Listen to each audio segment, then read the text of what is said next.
Welcome everyone to MailFuzz TV. I am Peter and today I'm going to be talking about Pluribus Season 1 Episode 6. This one's called HDP, so spoilers for the episode as always. So we ended the last episode on a cliffhanger, which was Carol finding something in this, warehouse slash factory that made her gasp. I immediately assumed it was dead bodies, of course. What's so funny about them confirming that this episode is that I saw so much debate online about her taking a second to react, like it wasn't obvious immediately, and I saw some people saying that it couldn't be dead bodies because that would be obvious instantly. But of course, it made sense because they're all cut up and they're in vacuum sealed, so it's at first you just see the edge of a cut up leg, you just see kind of a circular piece of meat. You don't necessarily recognize it as a human leg right away until you start seeing, more of it from a different angle. And then obviously the heads that are a bit more obvious and things like that. So I just thought that was funny. There was so much debate over the few seconds it took for her to process the information. But having seen how they're packed, it's actually not that weird or hard to believe. So, yeah, a lot to talk about this episode. And a lot to talk about Carol thinking she's found the smoking gun. And all the choices she makes, which is she's going to post, ask them to mail this video that she's taken of these dead bodies and send it to everyone. But she chooses, of course, to not do that. She decides that ultimately she thinks that they will betray her and not show this to the others. And she's not even sure at this point if they've shown the others the other videos she made, right? Obviously, it's confirmed later for us that they did. Once we go to Mr. Diabate. Debate? I'll say Debate. I don't know. I never quite caught the pronunciation of his name. I really could use it being said a bit more often. But regardless, she makes the choice because she last heard that he was going to stay in Vegas, right? And that's something that was pointed out. So that is where she's heading in this episode early on, and we spend time doing an extended introduction of this character where he's having a party and people seem to be having a good time. It looks like a party in the 60s movie or something like that. Maybe it's just the music and a few of the hairstyles that were making me feel like that. But he clearly has a vibe that he wants to exist in, and he's playing poker that's super high stakes. They're betting millions and millions of dollars, although I'm sure really no money's actually changing hands. But it's all playing this role, and he's playing a guy with an eye patch. What's so funny here is the way it kind of the camera swooped in and it followed the waitress with the drink and it got to him at the poker table. And it revealed that he was playing against this guy with the eye patch. I had a little thought, which was funny that I had this thought right now, because later in the episode, they kind of actually addressed what my thought was. So I was actually kind of almost annoyed that they did it this same episode, because I was wanting to talk about it and then see if they would do something with it later on.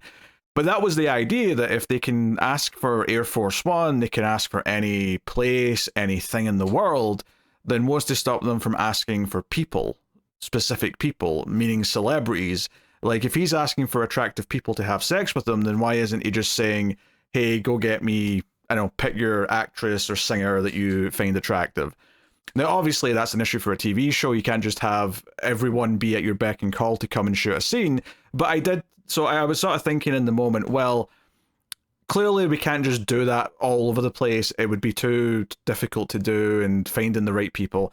But it wouldn't surprise me if at some point we do get someone playing themselves, kind of, as part of the hive mind, for the idea that, yeah, they could ask. Now, obviously, this guy in particular, Debate, it feels like he would be asking for all sorts of famous actresses that you'd probably want to have sex with. So you have to maybe give them a little bit of leeway here, just for the sake of, hey, that would be difficult to actually make. But sure enough, later in this episode, they actually address this by having John Cena pop up as a messenger explaining the whole dietary thing. So it's just so funny that I had that thought in that moment, and then 15 minutes later, or whatever it was, we got that cameo. But but anyway, so they're doing the high stakes poker and it's a whole thing, and they really draw it out, and ultimately he wins the hand after some tension. Everyone cheers. He takes 5 women back to the jacuzzi and all the rest of it. But what's more interesting is, of course, that one, the opponent does break character and claps, and he tells him not to break character, and he immediately gets angry and smashes a glass. And two, as soon as he leaves with the ladies, like everyone else at this party, the music, everything just stops, and they start cleaning up. They start taking off their fancy earrings. Various people start cleaning up the glass that was smashed. It just immediately goes into quiet hive mind. And this was all an act for his enjoyment, for his entertainment, and that's all it was. Which is interesting from the perspective of the not lying thing, because acting a character is inherently kind of lying. I suppose obviously they get the workaround here is that it's a consensual thing where, like, you know, you're playing a character is different from saying something to me that's factually incorrect and making me want to believe it, right? I'm sure if Carol asked one of the hive mind to say something that wasn't true, like but gave them what to say, like almost word for word, like say that you're 10 foot tall, and then they said, okay, Carol, I'm 10 foot tall. Obviously that's a lie, but it's a little bit different than like a lie of intention where like clearly they're trying to convince her of something. So as long as it's understood that it's pretend, maybe it's okay, I guess. But it was something that popped out of my head during this stuff playing out. And then, of course, the other thing is that when he's in the jacuzzi, they all stop giggling and having fun at a certain point, and all just leave him naked. They say, sorry, but we have to leave.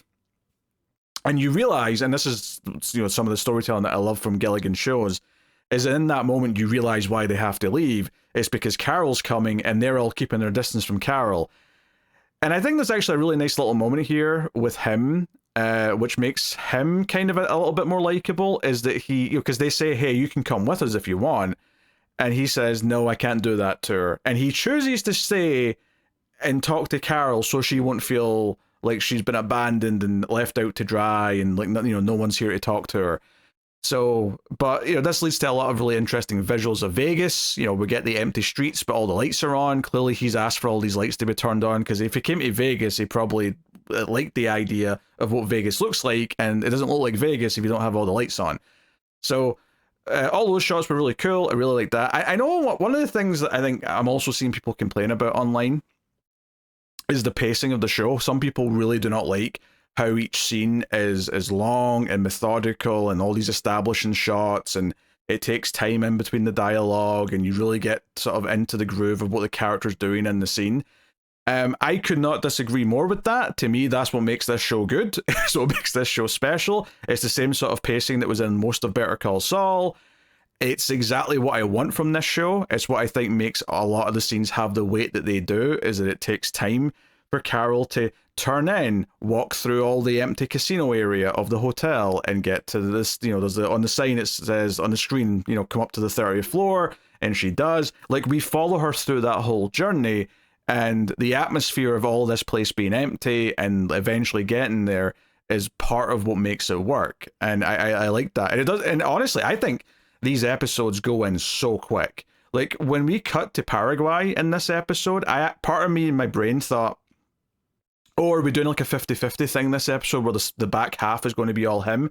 And I checked the timeline out of curiosity, only to discover that there was only about 10 minutes left of the episode, out of like the 49 minutes or whatever the whole thing was. And I was like, oh, I've already been watching this for almost 40 minutes, and it's flew by, because I think the pacing and the direction is excellent. So that's just something that I cannot agree with people on. I think the show is beautiful. I think the way it uses space and a lot of its cinematography is especially very good. There's a scene later on when she's talking to Dietary where you can see like the Vegas out the window. It's the next morning, but like the level of space and these stairs that go down to like where the window is, and sometimes they're both standing in different parts of the room, but it's just this big wide shot. You get this sense of like the surroundings and how vast all of this is. It really feels like I mean, I'm sure there's some trickery going on. There obviously is, at least for the empty street stuff, but I do wonder, like, you know, how much of this is like a real location they got to shoot in, or is this a set that they have partially built and then there's some of it been made up in green screen or with digital effects? I really don't know, but it feels like they got to shoot somewhere cool. And that's all it really takes, is it just needs to feel like it's real, and I think for the most part it did. So I like that. I like the pacing. I like the visuals. I like how it presents its scenes and how it plays out and the pacing that it does. That is something that I am fundamentally just not going to change my mind on. So if that's something that you don't like about this show, I actually think you should just quit, honestly, because it's not going to change. This is the way the style of this show is going to be. But anyway, I'm getting distracted here. To keep it on what comes out here, obviously there's the John Cena cameo, which is very amusing, but I think the big thing here is this idea, and I think most people are going to see this coming, this idea that she's rushed over to Vegas, she's driven however many miles that is from Albuquerque, she gets in, long trek up to him, she mentions a TV and wanting to show him a video, and he says, yeah, and I enjoyed the other ones, they were very dramatic. So she's surprised that they actually distributed them, so that's, point number one. But then when she's like, no, trust me, when you see this one, you're going to be like, sit down, seriously, sit down, not to be cliched or anything. And he just kind of goes, is this about them eating people? And the look in her face, the sort of shock of him just throwing it out there, like it's not a big deal. And it's not so much that he doesn't have any problem with it. Obviously, inherently, there's kind of an ickiness to it. But it's not a surprise to him. He's known for like a week by the sounds of it. And this is obviously what prompts the video playing with John Cena explaining their diet and their nutrition and how they don't even pick vegetables or fruit because they see that as harming a life, including, as well as living creatures. So either apples that fall naturally can be eaten, the food stockpile that's already there from before the big joining happened, but alternatively, the other resource is people, and this idea of this human protein that they put in, and it's not the whole mixture, but like 12%, I think they said, was the drink. And Cena explains, well, we have so many of these a day, and that's all the nutrition we need. We don't have to prepare it in any other way. And yeah, this raises some interesting things for me. Not so much like their explanation of what they're doing. Obviously, the big plot point coming out of this, although I think it's that in the morning when he reveals it, is this idea that they're actually going to be dying. Like everyone on Earth will die in about a decade or so because of food running out. Because they won't kill anything, and because they won't even like grow anything where they can like pick the fruit or the vegetables from the plants or the trees or whatever, they're eventually going to run out and die. And that's kind of a problem that is being created. No, it's definitely that night. It's not the next morning, because this also gets us into the whole Carol been left out of the other 11 people having their Zoom calls every week. Twice a week even. Tuesdays and Fridays. Very frequent. So there's a lot to take in here, right? So first of all, there's that big plot point, right? That this idea that they're eventually going to die if they don't start doing something else, which I think, first up, and that's the interesting thing about that to me, in thinking about the show from a thematic point of view, is this idea of an entire civilization of people leading towards their own doom, even though they can easily fix it. That directly parallels, I think, with a lot of the modern world and things like people ignoring climate change and things like that. It feels very pointed there. I think the more interesting thing here from a character perspective, though, and I will say, as outrageous as the plot of this show is, I think it is a character study first, specifically of Carol, but then even just in general, a character study of human beings. I think that's really what the show's focus is, and then all the other stuff is kind of built to explore that. And I think Carol realizing that all the other individuals, which I actually like that as a broad term for all the regular people, the individuals, it's very specific and clearly differentiates them from the hive mind. But her realizing that they're all kind of hanging out behind her back and that they had a vote and enough of them voted against her being a part of these talks because she would be disruptive, is kind of like a gut punch. And this is a gut punch that comes after all the hive mind have chosen to abandon her, and she's still having to listen to that same message every time she dials 0 about them needing space. And it's like, okay, there's a lot to kind of like get in here where, I mean, I think first of all, there's a lot of ways to read what's happening in this show. I've talked a lot about the hive mind kind of feeling like it represents AI and the idea of them having access to all the information, but it feeling kind of inhumane and not really having the heart behind it in terms of regurgitating stuff. It's all very kind of fake and hollow. But at the same time, you've got this idea of like everyone kind of agreeing on something. So to analyze it from the other side of it, you've got Carol, who's a character who's refusing to work with the world around her and continue to be kind of stubborn and effectively starting to feel more and more like a conspiracy theorist, especially since almost everything she's done has turned out to be kind of unnecessary, right? The fact that the others already knew what she has discovered, like her investigation, which was very fun to watch, but like her try to put the pieces together was almost like a meta joke to me now, given the way that this ended up playing out, because this idea that he just asked the questions and got the answers that she's kind of fought her way to, but even then she's not got all the details he does. He's watched this video. He's got the whole idea of like their entire dietary system worked out. He knows what's going on, and all it took was him asking. And to be fair, Carol should have known that she could have just asked, even if it was like leaving a message and getting a message back, because she herself has concluded that they cannot lie. So she could have just asked a question or two. And it's something that I think works really well for this character. The fact that she keeps refusing to do that and continuing to see herself as someone who has to resist. It does feel like someone who is a conspiracy theorist who has to go against the grain and not believe what the greater amount of people are telling you.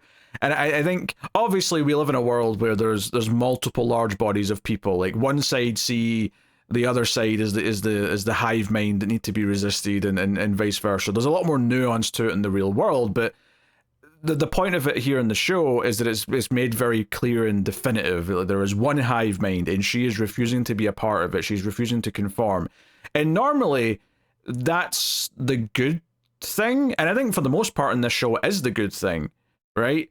Typically, if you're watching a zombie movie or something like that, famously Night of the Living Dead is, the main character is not conforming. The zombies represent joining the mass of people. It's why I compared this show to a zombie story back in the first episode.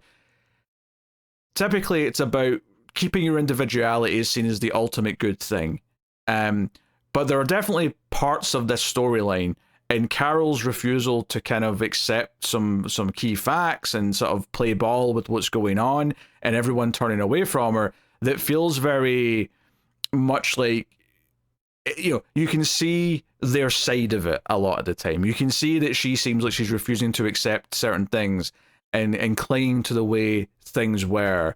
And even though we sympathize more with her because we recognize what the world she recognizes as the right one, because it's the one we all know, there is definitely some interesting ideas coming out here of her being kind of in the wrong about a lot of the way she's tackling things, and is being obsessive about it. And it's not like she gets to a point in this episode where I think she's past that even.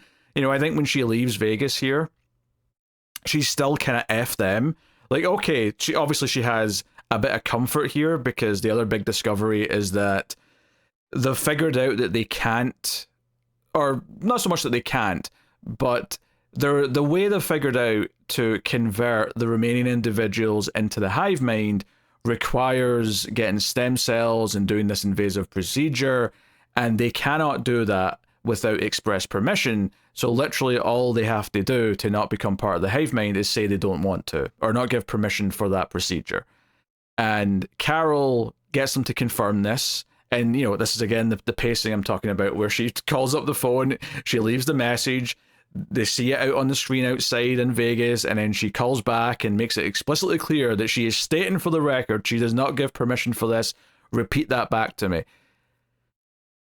What's interesting here, this whole getting stem cells, because they have to engineer a specific version of their, virus, if you want to call it that. It doesn't feel like the right word even.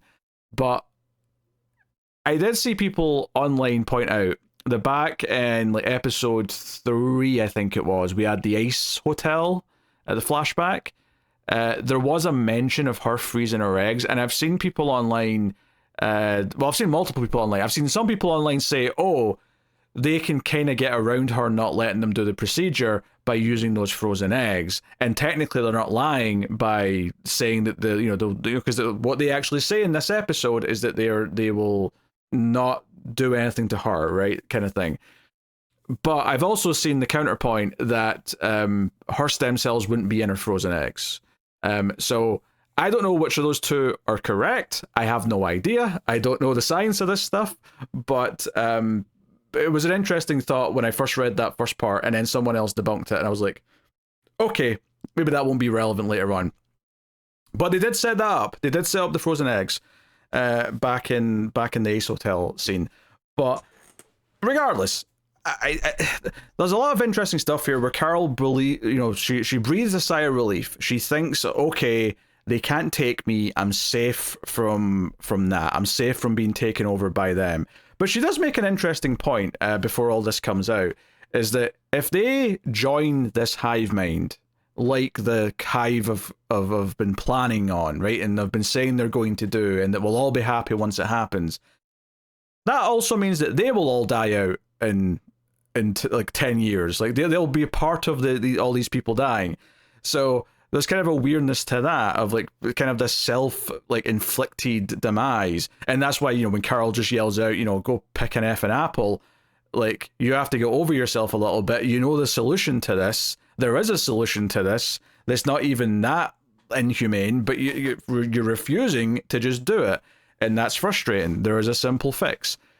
I think there's also this weird idea that I've seen floated around that if this is the precursor to an actual alien invasion, and I feel like that's getting really big and bold, of like going super high concept. I mean, we're already super high concept, but I've heard the idea that the plan is to let everyone die out, right? Through this sort of moral lens of not wanting to like harm anything. And it protects the planet, and then everyone will die, and then the alien invaders can just swoop in and take whatever they want because there's no humans to fight them. It's like a 10-year game plan kind of thing. I mean, I don't know if I buy into that. I think it's an interesting idea. I think the one wrinkle in all of this, right, that kind of stuck out to me as I was watching this episode.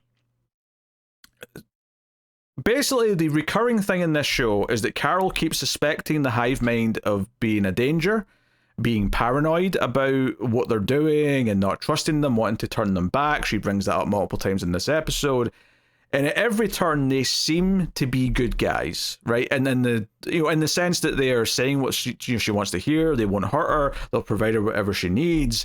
They look like the victims and the interactions she's had with them. And to be fair, she has done some pretty nefarious things by this point to them. And that's all fine. And it's definitely interesting, and more interesting even, that they're not secretly just evil, right? It might be the least exciting thing they could do is that, we've been secretly evil all along, right? And I think the alien invasion thing wouldn't betray that, because they might not know that they're setting up for an alien invasion. Like the aliens might not have, this hive mind that's formed out of all the people joining together, they wouldn't know what the plans of the person who created this, like, connective virus is. Like, so it wouldn't betray that. They wouldn't know that they're potentially setting up Earth for something, if that is the case. And again, wild speculation there on that part. I'm not convinced of that yet myself, even remotely.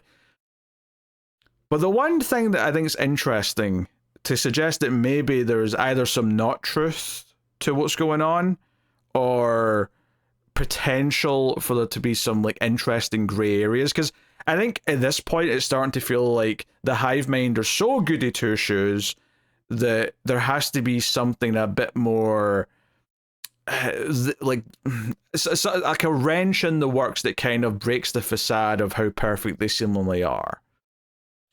And I think I was thinking about here, if this idea of if it can be reversed, that's something they've set up, that they seem to be avoiding telling Carol how to reverse it, but there is a way.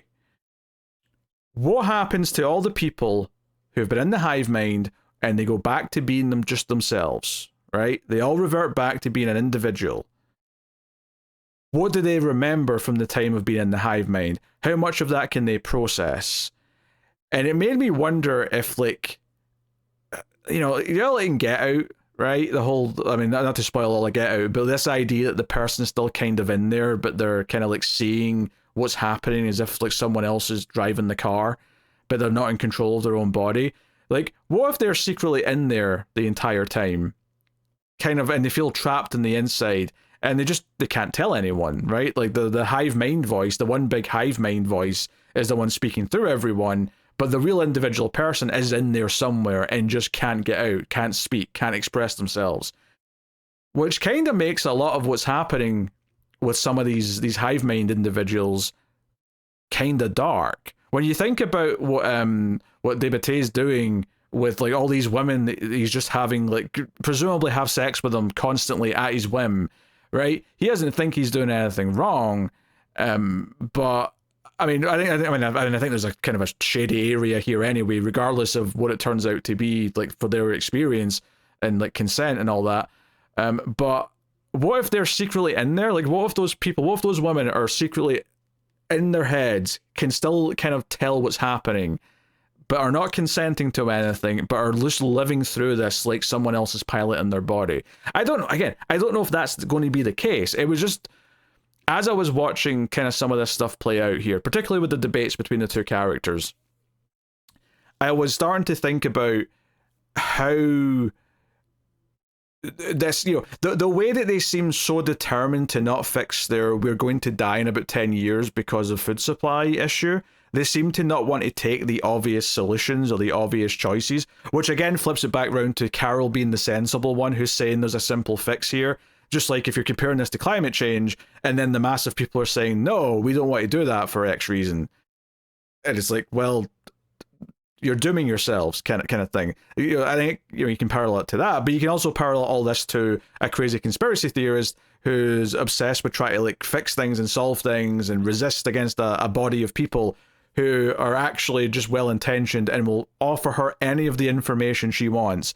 And she's just doing everything 10 times, 100 times more difficult, which is something that carries over actually into the back chunk of the episode with our man in Paraguay, who we rewind the clock to like 3 days ago, and he gets the first video from Carol, and you can tell, like, it's the sort of thing where, again, you can kind of tell that that's what it's building up to, that he's still doing the frequencies, he's still doing stuff, and there's one that's got like a sort of drum beat thing going on, but the food delivery happens, he knocks it over, but there's also a package with a VHS of Carol's video, presumably because they know that he only has a VCR inside that office. That's all he has to play stuff back, which in 2025 is kind of a wild thing to be the only playback device you have.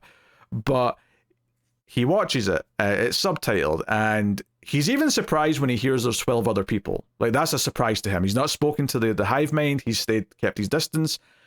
And this, understandably, and I think expectedly, it motivates him to want to stop just hiding here. He wants to be proactive and do something. And when I said that this whole idea of Carol doing things that are way more difficult, and when she could just ask the questions she wanted to ask, she could just ask to be flown to Vegas, but instead she's driving to Vegas. And relatively speaking, it's not that far away, in the grand scheme of things, compared to what this guy's about to do, because he's going to drive to, well, he can drive the whole way, I think. I think he can drive most of the way, but there is at least a little bit of crossing the water, I think. So I don't know, maybe he'll get a little boat or something, but this idea that if he actually just accepted the help of the hive mind, they would just fly him to Albuquerque to see Carol, because that's clearly where he wants to go. He takes her name and address off the package, he puts it in his little book, he goes back to his place, he eats some food, and we know how hungry he is. We know he's been eating dog food. He is so excited when he opens that fridge and sees what he's got in there, and he starts chowing down. But when he goes all the way he goes to like this old beat up car, he gets his supplies, he's got a shotgun, he even gets money out of like somewhere, and I'm like, that money's not going to do anything now, like money's irrelevant now. But he's like struggling to get this car going so he can drive this obscenely long distance for someone to travel on their own, because he thinks that he has to. He thinks that he can't trust the hive mind, in an even more extreme way perhaps than Carol at this point. But Carol has taken some things from the hive mind up until now, but she's still very mistrusting. And it feels like in meeting this guy they're finally going to be like two like-minded individuals who want to fight back against this hive mind. But I think the show is really playing with the ideas of like which side is technically more correct. And I think at least for now it wants us to be kind of questioning that and be going backwards and forwards a little bit, and kind of even if one side is more inherently villainous, even if we do eventually see the hive mind as kind of as a net negative and something that needs to be reversed for whatever reasons will be presented by that time, I still think there's a lot of interest and analysis of the unhealthy ways that Carol is interacting with it, and the same with the Paraguay, the Paraguay guy, Paraguay, the Paraguay, because they, like, you know, this idea of shutting themselves off from one another, of turning people away. I mean, in his case, he's literally like holed up in a building and he's not letting anyone near him. In Carol's case, she's driven everyone away with her actions. And this, you know, ties into her, you know, background. You know, she's a bit of an alcoholic. She's, you know, she was a bit of a problematic person to be with for her partner Helen. Although Helen stuck it out and was there for her, but clearly there was a lot to deal with. You know, and there's a lot of little things where, you know, her falling asleep, getting drunk after the big news, and waking up, and, you know, Dietary made her breakfast, and it's interesting that she immediately, without saying much, like, does this thing where she puts the avocado on the toast and then the scrambled egg and the bacon on top and eats it as one big kind of sandwich. And he's watching her do that, and he decides, yeah, I'll give that a try. That's interesting. And he does, and he seems to quite like it. And it's this idea that he immediately tries something her way, whereas her thing at every single stage of the story is to refuse to try anything anyone else's way. And as someone who is an introvert and can be a little bit of a control freak, I find that oddly relatable. So I kind of get her like base instincts and her mentality, even though I do also think it's healthy to criticize how she's handling a lot of things, and it is very much a character study, again, primarily of her, but you know, of you know, anyone kind of like her, and how someone can go against, you know, like, this has obviously made everything very literal, but it's really just about any time someone feels that they're against everyone else, right? That's really all it is, but it's turned into a literal thing because we're doing a science fiction show, and that's cool. That works. So the thing at the end with Paraguay leaving his place is his car's not starting, and he has to push it down the hill, but just as he's doing that, what used to be his mother shows up and says, hey, well, we wish you would speak to us, we're glad you're here, you must be hungry, blah blah blah, you know, makes the little sales pitch. And he, you know, and we've barely heard him speak, if at all, really, at this point. I think he said something when Carol's video was on, but he just kind of says, you're not my mother was a bitch, and he he leaves. And it's a really powerful little moment, just because this idea of, like, the fact that you're being so nice and pretending to be loving is the phony part. Like, as much as it's probably not nice that he didn't like his mother before and thought she was a hard ass bitch or whatever, that was human. That was something that was unique to her, and she was the way she was for whatever reason. But this facsimile of her that's just her face, but she's smiling and saying all the nice right things, is so phony to him that he's like, no, you're not my mother, because my mother is not like this. That's, you know, I can smell you a mile off of being someone else. And again, it's this idea of the humanity being there, faults and all. And if he didn't like his mother very much, then there was a lot of faults. But you know, and I want to point out again the cinematography in this episode and the use of locations. Obviously, there's a lot of great stuff in the hotel and the casino with Carol going through and whatnot, and just Vegas in general. All that stuff looked really cool. And Vegas is obviously somewhere you think of as being very busy, so like seeing it empty is kind of cool. I think also at the end when he's like going back to his place and we're seeing like this kind of, you know, at one point I thought someone was going to appear in a hallway because the shot was framed with him, like, I think in the kitchen it maybe was, and the hallway to the front door was on the side of the frame. And I was convinced, oh, someone's going to pop up and like start walking down there or something, and nothing did. It cut away before that thought could linger for too long, but it was sitting there just long enough that I was kind of on edge of like, where is someone going to pop out and try and talk to him?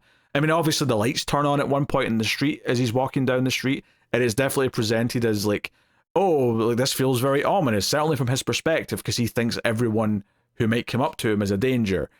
And to be fair, the way it's filmed, the mother figure is like in shadows until she walks out into the light, and it does feel a little bit creepy, and it may just be representing how he's seeing everything right now, but it could also be kind of implying that there is some reason to be skeptical. I mean, maybe the whole final message of this show is going to two sides it a little bit and say that individuality is important, but it's also important for everyone to work together, and there's maybe like a middle ground in there somewhere. And doing the extreme of either end has faults for different reasons. The hive mind is too much of a big and autonomous thing that has no personality and no real feeling for anything. And then the individual can be too self-serving and too self-destructive, I guess. That having said that, the hive mind in this case are also being kind of self-destructive in their own way. That's the thing I was getting at by the time this episode ended, though, is that I felt like everything that was happening was kind of rich in ideas and like subtext for what we're talking about here. If not in like a social scale, in terms of thinking about like the analyzing like just a populace as a whole, but certainly on the individual scale of like how people interact with the mass of everyone else. And that's obviously been what this show's been about since day one. But I think in this particular episode, seeing Carol's reaction and stubbornness, and see the fact that we spent a whole episode investigating something from her point of view last episode, only for it to be completely pulled away the second she tries to talk about it as if it's a big deal, only to find out, no, I know that already. It's really not that, it's a bit weird, sure, but it's not a big deal. Like, it pulls the wind right out of her sails, and watching her having to process that this is not only not news to the other character, but has been accepted by the other character, and it feels like her world shattering all over again, just like it was in episode 1. So the performance from Rhea Perlman's Perlman? Not Perlman. That's from Cheers. Rhea Seehorn, sorry. I'm getting my Rhea's mixed up. But yeah, Rhea Seehorn's performance in that scene is so good. And I think that the actor here playing Paraguay is good as well. What's his name? Carlos Manuel Vesga. I'm probably butchering that last name, but I think he's been very good so far too.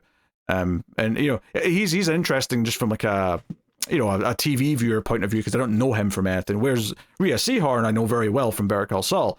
I knew she had the chops. I knew she could carry entire scenes and episodes in silence.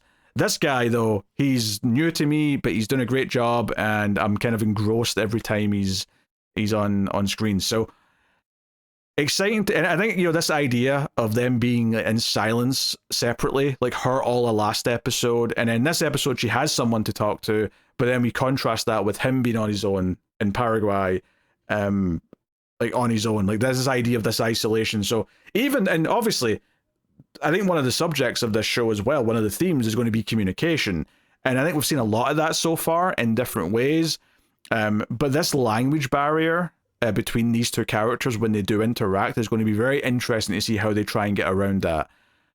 Is he like cramming English on his way to to the US? Is she going to learn Spanish? What's the plan here in terms of them actually communicating? And these are two people who know they're individuals, who both agree that they want to fight against the hive mind, but are they going to agree on things?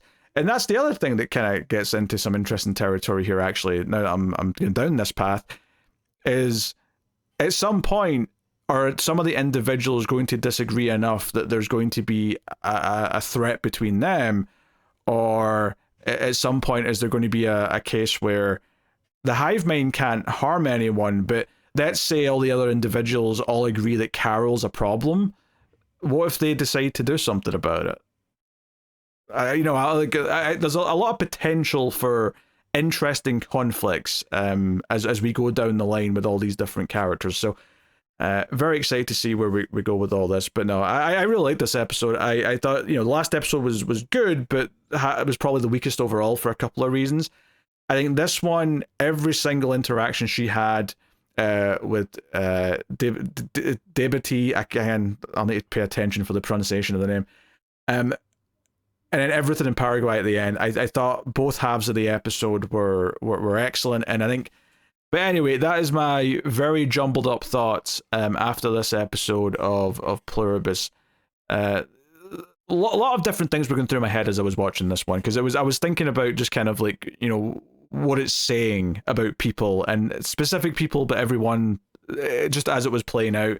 And it felt like it felt there's layers to what it's saying about how people interact with each other that we're only just scratching the surface from here halfway through or so in season 1. But excited to see more of it. So let me know what you thought of this episode of Pluribus in the comments below. Like, subscribe, all that stuff helps out a bunch. And of course, if you want to support all of everything, you can do that over at Patreon or via YouTube membership, and help keep all the reviews coming. And check out the movie channel, Male Fuzz Movies, for all the movie podcasts, including the sci-fi podcast, The Atomic Serum Experiment, which might be relevant to your interests.